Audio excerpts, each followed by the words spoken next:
এই শোনো, মুসাফার কালকে ড্রেস অনেক ভালো ছিল, বুঝছো? কালকে ড্রেস পারফেক্ট ছিল। বৃষ্টি আসতেছে।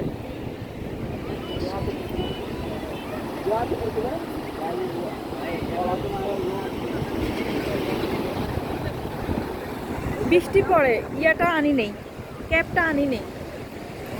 এটা একটু মাথায় দাও, ক্যাপটা আনি নেই। কোথায় যাবো? চলো, কিন্তু আমরা ভিজে যাবো মনে হয়।